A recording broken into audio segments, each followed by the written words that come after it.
बिस्मिल्लाहिर्रहमानिर्रहीम। अस्सलाम वालेकुम टू ऑल व्यूअर्स, लर्नर्स, सबको मेरे YouTube channel the visual teachers में खुशामदीद। आज हम सीखेंगे कि की फ्रेम और फ्रेम में क्या फ़र्क होता है।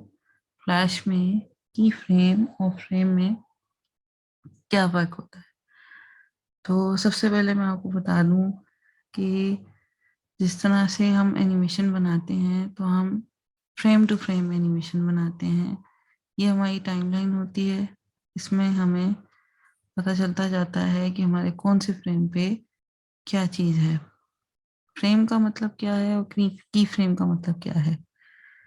फ्रेम का मतलब ये होता है कि अगर मैंने एक चीज़ एक फ्रेम पे बनाई है, लेट्स सपोज मैं यहाँ कहती हूँ इंसर्ट अ फ्रेम, ठीक है।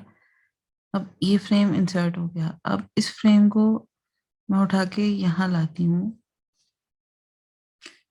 तो मेरे कहने का मतलब ये है कि फ्रेम का मतलब ये होता है कि अगर एक चीज मैंने अपने डॉक्यूमेंट में अपनी स्क्रीन में ऐड कर ली और उसके अंदर मैं कोई चीज नहीं चाह रही कि वो कोई चीज चेंज हो। जैसा कि एक सीन है मेरा, उसमें कोई बैकड्रॉप है, तो मैं चाह रही हूँ कि वो बैकड्रॉप रहे इस इतने सेकंड के लिए या उस पूरे सीन में वो बैकड्रॉप रहे। तो उसको मैं कहूंगी कि वो फ्रेम है। वो एक फ्रेम है जिसके अंदर मैं इतने सीन्स में चेंजेस नहीं लाना चाह रही, या वो फ्रेम उसमें मैं चेंज नहीं लाना चाह रही और वो एक सीन में मेरे रहे वो फ्रेम। तो उसको कहेंगे कि जो कॉन्टिन्यूअसली सेम रहेगा आपकी पूरी एनिमेशन में, वो एक फ्रेम होगा, ठीक है। और की फ्रेम, फ्रेम के अंदर कोई ऐसी चीज जो चेंज हो रही है, कॉन्टिन्यूअसली चेंज हो रही है। और वो मतलब अगर आप जिस तरह मैं कह लूँ कि एक बैकग्राउंड है, बैकग्राउंड के आगे को कार चल रही है और वो कॉन्टिन्यूअसली कार चलती जा रही है, तो वो एक फ्रेम के आगे चल रही है। तो उसकी मूवमेंट जो है वो की फ्रेम्स के ऊपर शो होगी। कार की मूवमेंट जो हमें फील हो रही होगी वो की फ्रेम्स के ऊपर होगी। लेकिन जो रोड है पीछे वो तो मूव नहीं कर रही ना, कार मूव कर रही है। तो जो कार की मूवमेंट है वो की फ्रेम्स में आएगी, और जो पीछे बैकड्रॉप है वो एक फ्रेम में आ जाएगा। मैं आपको करके दिखाती हूँ। लेट्स सपोज फिलहाल आपको सिर्फ फ्रेम और की फ्रेम में फर्क बता रही हूँ, तो इसलिए मैं आपको ड्रॉ करना अभी नहीं बता रही। आप आ, मेरे साथ साथ मेरे चैनल को लाइक कीजिए, फॉलो कीजिए, तो आपको इंशाल्लाह आगे आगे मैं ड्रॉ करना भी बता दूंगी और आप लोगों को इंशाल्लाह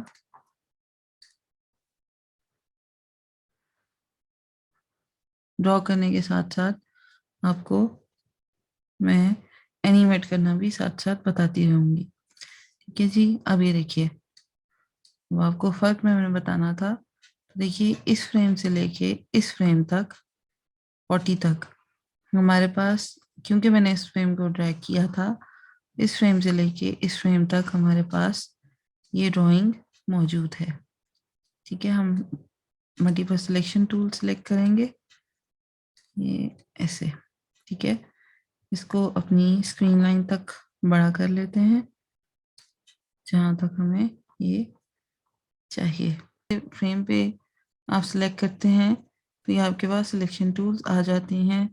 ये आपके पास ट्वीन आती है, जो आप साउंड लगाना चाहें वो भी अगर सिलेक्ट करेंगे तो ये देखिए, यहाँ पर भी आपके पास प्रॉपर्टीज और ये सारे फंक्शंस आ रहे होंगे। और जब आप फ्रेम पे क्लिक करके फ्रेम की उसको देखेंगे, फ्रेम की प्रॉपर्टीज में आएंगे, तो ये आपको यहाँ पे फ्रेम की मजीद प्रॉपर्टीज मिलेंगी। अब फ्रेम तो हमें पता चल गया, अब की फ्रेम क्या चीज़ है। यहाँ पर आके मैं राइट क्लिक करती हूँ, कहती हूँ इंसर्ट की फ्रेम, ठीक है। तो यहाँ पे जब मैं इंसर्ट की फ्रेम करती हूँ, ये देखिए की फ्रेम आ गया है। फिर यहाँ पे भी मैं कहती हूँ इंसर्ट की फ्रेम, इंसर्ट की फ्रेम, देखिए फ्रेम वही मौजूद है, अभी फिलहाल हम की फ्रेम पे काम हमने अभी नहीं किया। यहाँ पे भी मैं कह देती हूँ इंसर्ट की फ्रेम, यहाँ पे भी कह देती हूँ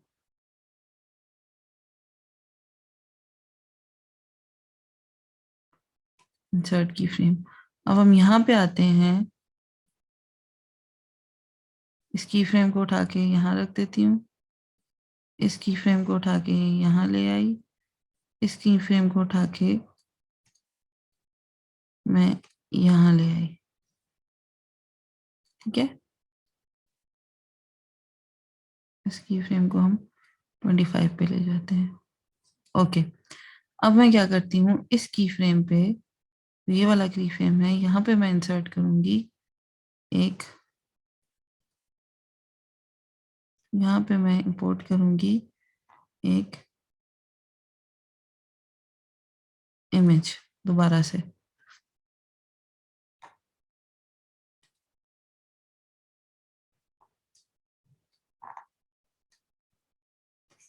इस पीएनजी फाइल की बैकग्राउंड ऑलरेडी आ रहा है, और चलें, मुझे आपको फ्रेम और की फ्रेम में फर्क बताना है, तो मैं इसको एज इट इज यूज करके थोड़ा सा छोटा कर लेते हैं, ताकि पता चले कि ये रोड पे गाड़ी चल रही है। तो मैं आपको इसको मूव करके दिखाती हूँ। एक फ्रेम पे यहाँ पर है, ठीक है, यहाँ पे आपको समझ आ रहा है, इसको कंट्रोल सी कर लेते हैं। अब हम इस फ्रेम पे आते हैं, देखिए यहाँ पर नहीं है, ठीक है। अब इस फ्रेम पे मैं इसको दोबारा कंट्रोल भी करूंगी और यहाँ रखूंगी। फिर देखिए हम इस की फ्रेम पे आते हैं, यहाँ पर भी फ्रेम में मौजूद है, की फ्रेम में मौजूद नहीं है। दोबारा कंट्रोल भी कर लेते हैं, इसको यहाँ कर देते हैं। देखिए अब पुरानी फ्रेम पे वो यहाँ थी, यहाँ हो गई, ये यहाँ पे थोड़ी सी ऊंची हो गई है, इसको नीचे कर देते हैं थोड़ा सा। फिर अब इस फ्रेम पे आते हैं, तो इस फ्रेम पे यहाँ है, थोड़ा सा और नीचे। इस फ्रेम पे आते हैं तो कंट्रोल भी करके इसको मैं यहाँ पे रख देती हूँ।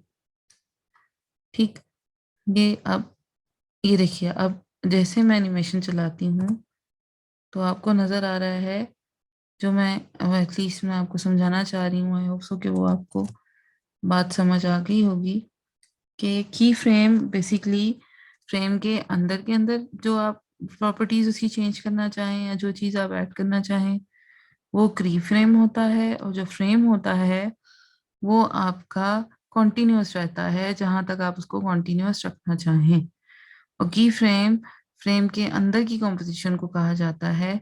एक फ्रेम के अंदर जब आप सब चीजें ऐड करना चाहें तो आप वो ऐड कर सकते हैं। और जरूरी नहीं है एक ही फ्रेम के अंदर एक ही की चीज हो, आप एक ही फ्रेम के अंदर बहुत सारी चीजें और भी ऐड करके उसको मूव कर सकते हैं। जैसे कि मैंने अभी सिर्फ कार रखी है, यहाँ मैं क्लाउड्स और बच्चे भी डाल सकती हूँ। वो आपकी मर्जी है, जैसे आपकी एनिमेशन की डिमांड हो। फिलहाल मैंने आपको सिखाया कि एक एनिमेशन में फ्रेम्स और की फ्रेम्स में क्या फ़र्क होता है। ये देखिए, एक फ्रेम यहाँ से लेके 1 से लेके 40 तक हमारे पास एक ही फ्रेम है, जो कि हमारा बैकग्राउंड है।